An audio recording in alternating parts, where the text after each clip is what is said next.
আজকে আমরা মামা বাড়ি থেকে একেবারে দুপুরের খাওয়া দাওয়া শেষ করে নার্সারি। এটা সাগুপ্তা নার্সারি। আচ্ছা, তোমাকে আমি অনেকবার বলছি যে চল আজকে আমরা মামাকে বাড়ি যাম। তুই প্রথম কেন রাজি হস না? তার কারণ কি ছিল? সবসময় তো এক বছর বেড়াইতে জীবনে দেওয়া সবসময় যেটা আজকে মন চাচ্ছিল না। ওই যে তুই যে তোর হাতে যেন অনেকগুলো বানাবো না গাট্টিগুটটা দিছি, এই গাট্টিগুটটা নিয়ে তোর কাছে ফিল হয়েছে কেমন একটু বল। বড় বড় ফিল হয়েছে। আসসালামু আলাইকুম, আশা করি সবাই অনেক ভালো আছেন। আজকে আমি নাজিম খান, আমার সাথে আছে আমার খালাতো বোন এবং আমার ছোট ভাইয়ের ছেলে, আমার ভাতিজা ওরূপে আবার আমার ভাগিনা। বলে ভাতিজা ভাগিনা কেন আপনারা জানেন যে আমার ছোট ভাই আমার খালাতো বোন বিয়ে করছে, তার জন্য ও আমাকে মামা বলে, আমার ভাতিজা, তার জন্য ভাগনা বলি। সবসময় আসি আমার বাসার সামনে, এখানে সবসময় হাঁটা হয়, তাই আমার বাড়িতে যাই, এতগুলো আইটেম দিয়ে দেন, খাইছোস? ভালো লাগে নাই? হ্যাঁ লাগছে। হ্যাঁ হ্যাঁ লাগছে। কেমন ভালো লাগছে?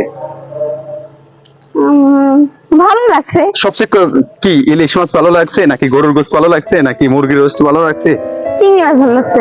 খালতো বোন কোন ক্লাসে পড়ে? তুমি এখন কোন ক্লাসে পড়ো? 6। ক্লাস 6-এ। আর দেখেন আমার খালাতো বোন কিন্তু ক্লাস 6-এ পড়ে, এটা বলছে কেউ জিভে কামড় দিছে। তার কারণ কি? কেন জিভে কামড় দিছো? আমার হাইটের সাথে আমার ক্লাসের কোনো মিল নাই। ও মানে হাইট বড় হইলে ক্লাসে আগে উঠতে হবে নাকি? তো তোমার তো বয়স কম। হ্যাঁ বয়স তো কম, কিন্তু হাইটটা একটু বেশি বড় হয়ে গেছে। আবার যদি আবার অনেকে জানতে চাইবো যে আপনার খালাতো বোন এত সুন্দর করে কিভাবে কথা বলে? সবার একটা ট্যালেন্ট থাকে, হয়তো আমার এটা একটা ট্যালেন্ট, ওনাদেরও কথা হয়তো সুন্দর কিন্তু আমারটা সুন্দর না। মানে তুই যে এত স্টাইলিশ করে কথা বলছ, এটা কেন বলছ? তার কারণ কি? তার রিজনটা একটু এখানে বল। বিশেষ করে যারা আমার অডিয়েন্স আছে, ভালোবাসার পার্সন আছে, তারা জানবো যে আসলে আপনার খালাতো বোন তো অনেক সুন্দর করে, অনেক কিউট করে কথা বলে, তার রিজনটা কি? কেন বলে বল। রিজন এটা একটা, এখন ভদ্রভাবে কথা বলতে হবে। এটা দিস ইজ ইউর স্টাইল। এটা কি তোর স্টাইল? হ্যাঁ স্টাইল। মানে তুই এভাবে স্টাইলিশ কথা করে কথা বলা, সেটা তোর স্টাইল? হ্যাঁ আসলে হ্যাঁ বলো। আসলে যখন পরিবারের মানুষের সাথে কথা বলি তখন একটু অন্য স্টাইলে কথা বলি, আর যখন মানে বাইরে কোনো সম্মানীয় ব্যক্তিদের সাথে একটু কথা বলি তখন একটু স্টাইল নিয়ে কথা বলি। আমি তো তোর পরিবারের লোক, আমি তোর খালাতো ভাই, কিন্তু আমার সাথে তো এত স্টাইলিশ করে কথা বলার কোনো কারণে নাই। তারপরে কেন স্টাইলিশ করে কথা বলতেছস? কারণ এখন অডিয়েন্সরা দেখতেছে।